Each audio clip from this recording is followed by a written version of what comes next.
Good evening to all of you.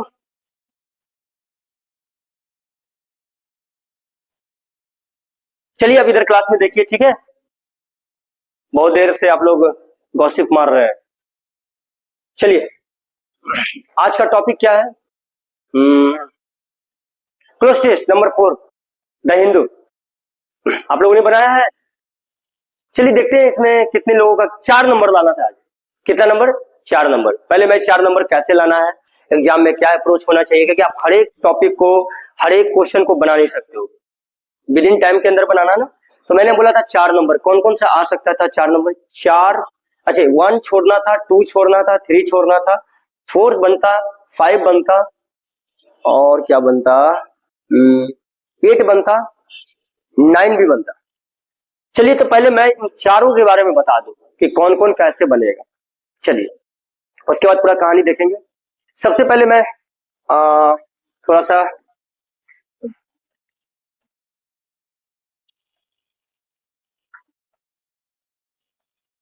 हो गया। देखिए 4 नंबर में जो लिखा गया है, यहां पर 4 नंबर में प्रीपोजिशन बाय का यूज हुआ है। प्रीपोजिशन बाय, यह प्रीपोजिशन है, तो इससे कौन सा वर्ड रिलेट करता है पहले वो देखना जरूरी है। देखते हैं 4 नंबर में क्या क्या लिखा गया है। प्रायर के साथ लगता है टू। लुक इनटू का मतलब होता है जांच पड़ताल करना, इन्वेस्टिगेट करना। हो सकता है मीनिंग एक बार चेक कर लिया जाएगा वहां पर, पहले हम आगे देख ले। रिजल्ट के साथ जनरली इनटू लगता है, उस हिसाब से ये खत्म, ये खत्म। प्रोसीडेड के साथ भी बाय यूज हो सकता है। मतलब मेरे पास 2 ऑप्शन बचा। अब जरा सा हम देखते हैं कि किसके बारे में बात हो रही है। ये अब इसको देखने के लिए पहले एक बार सेंटेंस को सरसरी निगाहों से पढ़ लिया जाए। Gathering of the political leaders activities and scholars dash by the Trinamool Congress leader Yashwant Sinha on Tuesday. However हालांकि वॉच, ये वॉच किसके लिए आया? ये वॉच आया है इस गैदरिंग के लिए। इसका मतलब कि यहां पर जांच करने की कोई बात नहीं हो रही है, इन्वेस्टिगेट करने की कोई बात नहीं हो रही है।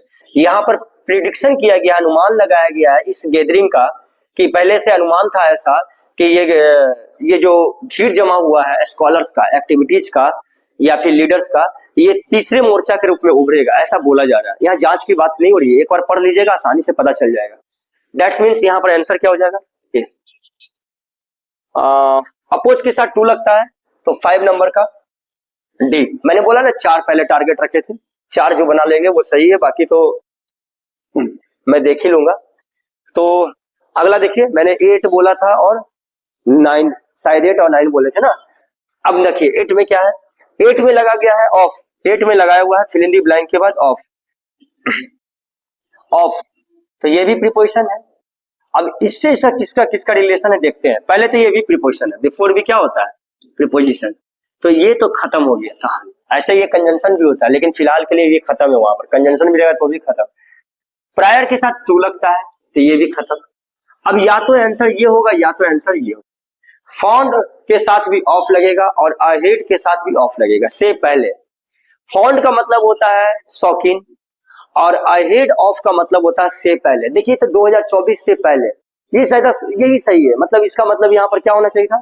यहाँ पर बी आंसर होना चाहिए था। पढ़ने की भी जरूरत नहीं पड़ रही है हमको। क्वेश्चन नंबर 9 पर आ जाइए। क्वेश्चन नंबर 9 में दिखा गया अल्टरनेटिव। अल्टरनेटिव के साथ फिक्स प्रीपोजिशन जिसको आप लोग बोलते हो, ये क्या है? तो 4 नंबर लाना कोई बड़ी बात नहीं थी। मैंने बोला था 4 नंबर लाना है पहले। चलिए अब इस पूरे कहानी को पढ़ते हैं और A to Z देखते हैं ये 4 के अलावा क्या क्या बचा हुआ। मैं स्क्रीन से हटूंगा, मैं रीडिंग डालूंगा और आप लोग भी मेरे साथ देखें, ठीक है। थोड़ा सा हम अपना ग्लास लगा लें। चलिए लिखा गया है talk of any political dash is unseasonal. किसी भी पॉलिटिकल डैश का बात करना अभी अनसीजनल है। अनसीजनल का मतलब सही समय नहीं है। क्यों भाई? आगे लिखा गया है कंसीडरिंग द फैक्ट, इस तथ्य को देखते हुए, दैट कि द नेक्स्ट जनरल इलेक्शन, जो अगला आम चुनाव है, इज ड्यू ओनली इन 2024, वो 2024 में होगा। एंड द बीजेपी, और जो बीजेपी है वो है इन द गवर्नमेंट, सत्ता में। इस प्रकार से, किस प्रकार से मुझे नहीं पता है। अब मैं बोर्ड पर आता हूं, ध्यान से देखिएगा। यहां पर सबसे पहले मुझे दिख रहा है कि सर मैं इसको ग्रामर से क्या कर सकता हूं, तो ग्रामर से भी देखते हैं कि क्या क्या कर सकते हैं। क्या ग्रामर से यहाँ पर कुछ रूल वगैरह लगेगा क्या, वो भी चेक कर लिया जाए। जहां जहां ग्रामर से लग सकता है वो भी देख लेते हैं। सबसे पहले जब आप इसको देखिएगा, ऊपर से फिर से घसक गया नीचे, देखिए पहले थोड़ा सा मुझे यहाँ बस ऐसे, सबसे पहले आप देखिए ध्यान से, तो क्या यहाँ ग्रामर से कोई ऑप्शन को छाटा जा सकता है, एलिमिनेट किया जा सकता है? सबसे पहले वही चेक करते हैं। डिटरमिनर, एडजेक्टिव और यहाँ नाउन। अब देखते हैं ऑप्शन, स्ट्रक्चर भी नाउन, फ्रेमवर्क भी नाउन, रीअलाइनमेंट भी नाउन और रिजीम भी नाउन, सबका सब नाउन है। मतलब पार्ट्स ऑफ स्पीच से मैं किसी ऑप्शन को एलिमिनेट नहीं कर सकता। पार्ट्स ऑफ स्पीच से यहाँ पर कोई लेना देना नहीं है, सबका सब नाउन है। अब बचा क्या? अब सुनिए दूसरी बात, स्ट्रक्चर का मतलब संरचना होता है और फ्रेमवर्क का मतलब भी संरचना ही होता है। अगर ए आंसर होगा तो बी भी होगा और बी होगा तो सी होगा, क्योंकि दोनों सिनोनिमस है। इसका मतलब ये ऑप्शन खत्म। रिजीम का मतलब होता है ऑर्डर, रूल, तंत्र, गवर्नमेंट हो सकता है। और रीअलाइनमेंट का मतलब होता है, मतलब आप नहीं बोलते हो ये सरकार रीअलाइनमेंट से बनी है, मतलब तोड़ जोड़ के मतलब वहां से कुछ लोगों को ले लेना, किसी उस पार्टी से ले लेना, तो उस तरह का जो संरचना होता है उसको क्या बोलते हैं? रीअलाइनमेंट हो सकता है। अभी मुझे इसके बारे में कोई रेफरेंस नहीं मिल रहा है, इसलिए मैं इसको छोड़ रहा हूं। आगे पढ़ते हैं। एंड द बीजेपी इज, आगे पता चल जाएगा इसका आंसर नीचे तक जाते जाते, पहले इन दोनों को छोड़ देते हैं। एंड द बीजेपी इज, और बीजेपी है सरकार में, टेम्पररी है। टेम्पररी होता तो फिर बात करना सही होता है। अगर मान लो कोई सरकार कमजोर है तो फिर उसको हटाने का प्रयास तो किया जा सकता है। यहां लिखा गया, ऊपर में लिखा गया अनसीजनल है।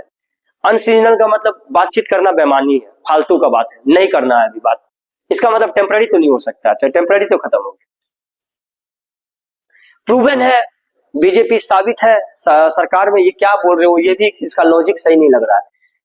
अच्छा, इरेडिकेटेड है। इरेडिकेट का मतलब होता है रूट आउट। रूट आउट का मतलब किसी को जड़ से उखाड़ के फेंक देना।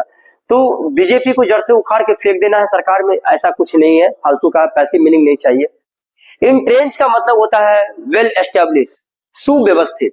तो इसका मतलब बीजेपी सरकार में सुव्यवस्थित है, एकदम स्ट्रॉन्ग पोजीशन पर है, सरकार में बैठी हुई। इसका मतलब यहाँ पर क्या होना चाहिए? बी। चलिए आगे पढ़ते हैं, फिर से मैं स्क्रीन से हट जा रहा हूँ, आगे चलिए। Gathering of political leaders, political leaders का गैदरिंग, भीड़। एक्टिविटीज का मतलब कार्यकर्ता। स्कॉलर्स का मतलब विद्वान। तो जो भीड़ है पॉलिटिकल लीडर्स की, कार्यकर्ता की और स्कॉलर्स की, विद्वानों की। Dash by Trinamool Congress leader Yashwant Sinha on Tuesday, ये ट्यूसडे की बात हो रही है और इसको यशवंत सिन्हा के द्वारा क्या किया गया मुझे नहीं पता है।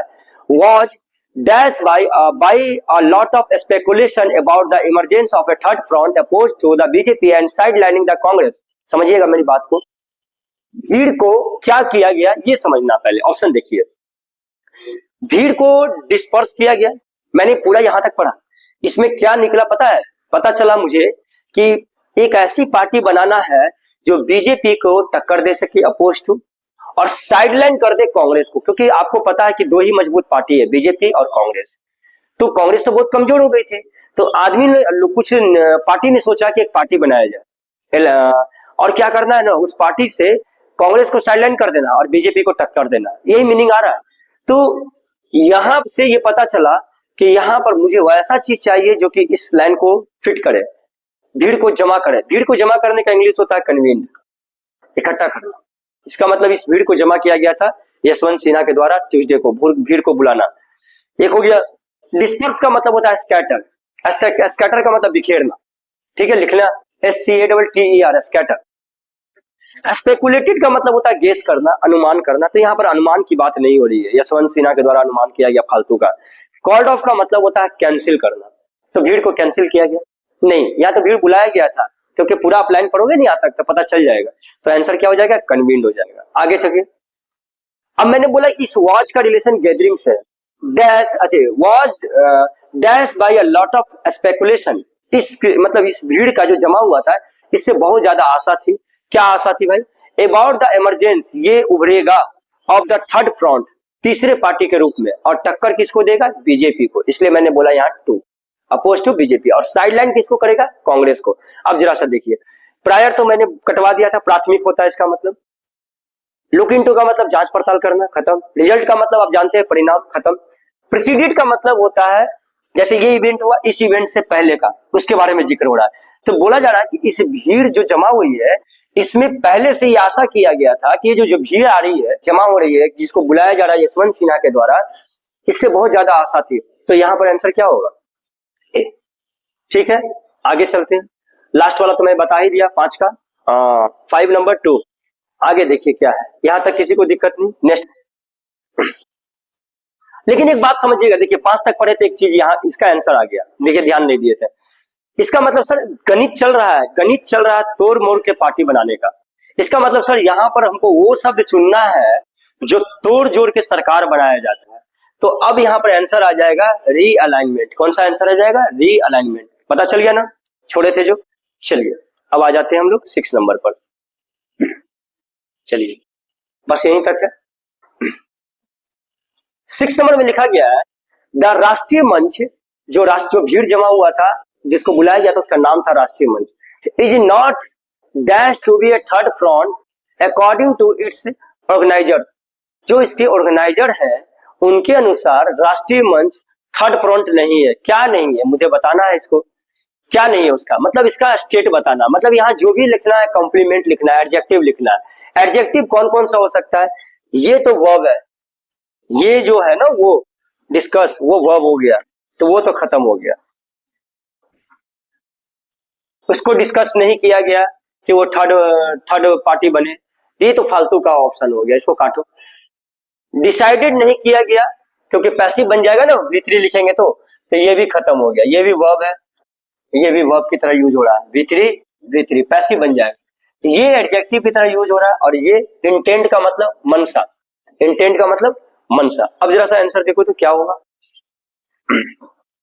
अब जरा सा देखो, राष्ट्रीय मंच जो है उसको फिक्स नहीं किया गया कि वो थर्ड फ्रंट की तरह उभरे, उसके ऑर्गेनाइजर की तरह, ऑर्गेनाइजर के द्वारा ऐसा बोला गया है। But that does not mean, लेकिन इसका मतलब ये नहीं है कि इस तरह का पॉलिटिक्स का एंड हो गया 2024 से पहले। अब जरा सा देखना, राष्ट्रीय मंच की ये मंशा नहीं है, या राष्ट्रीय मंच को फिक्स नहीं किया गया, इसका मतलब यहाँ पर ज्यादा सटीक आंसर क्या है? ए नंबर। कौन सा हो जाएगा? ए नंबर।